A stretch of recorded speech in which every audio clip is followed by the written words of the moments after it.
যে আল্লাহ তাআলা আমাদেরকে 12 আসনের জন্য এমন একজন ব্যক্তিকে নির্বাচিত করেছেন যাকে পেয়ে 12 আসনের সর্বস্তরের মানুষ, সর্বস্তরের জনগণ খুশি এবং আনন্দিত। আমরা এমনই একজন নেতা 12 আসন পেয়েছিলাম। আপনারা জানেন ঢাকায় যতগুলো আসন রয়েছে, বাংলাদেশে যতগুলো আসন রয়েছে, এর ভিতরে সব থেকে ইম্পর্টেন্ট একটি আসন হলো ঢাকা 12 আসন। এখানে আমরা এমন একজন প্রার্থী চেয়েছিলাম যে নিষ্ঠাবান হবে, যিনি কোনো চাঁদাবাজির সাথে জড়িত থাকবে না, যিনি কোনো টেন্ডারবাজির সাথে জড়িত থাকবে না, যিনি সৎ ন্যায়পরায়ণ থাকবে, এরকম একজন নেতা আমরা চেয়েছিলাম। আল্লাহর অশেষ রহমতে আমরা এরকম একজন নেতাই আমরা পেয়েছি।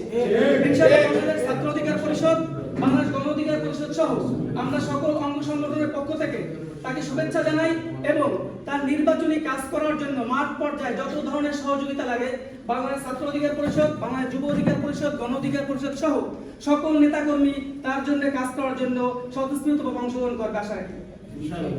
আপনাদের কাছে দোয়া চাই সর্বশেষ যে আমরা যেন সবাই সম্মিলিতভাবে এখানে কাকে প্রার্থী দিয়েছে, দল যাকে নির্বাচিত করেছেন এবং জোট যাকে নির্বাচিত করেছেন, আমরা কোনো ব্যক্তির রাজনীতি করি না, আমরা একটি দলের রাজনীতি করি, আমরা একটি সংগঠনের রাজনীতি করি। অতএব সংগঠন, দল, জোট যাকে মনোনীত করবে আমাদের জন্য আমরা সকলে স্বতঃস্ফূর্তভাবে তার হয়ে আমরা কাজ করব। এটা আমাদেরকে সবাই মনে রাখতে হবে। এখানে বিএনপি যাকে দিয়েছে মনোনীত, তারেক রহমানের সিদ্ধান্ত চূড়ান্ত সিদ্ধান্ত। এর বাইরে আমরা কোনো ধরনের কোনো সিদ্ধান্ত আমরা শুনতে চাই না, দেখতে চাই না, বুঝতেও চাই না।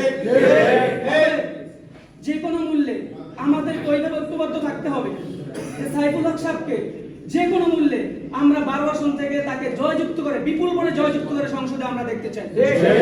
সবাই দোয়া করবেন, তার জন্য দোয়া করবেন। বিশেষ করে বেগম খালেদা জিয়ার জন্য সবাই দোয়া করবেন, আল্লাহ যেন তার ভুল ত্রুটি ক্ষমা করে জান্নাতুল উচ্চ মাকাম দান করেন। ধন্যবাদ সবাইকে। আসসালামু আলাইকুম।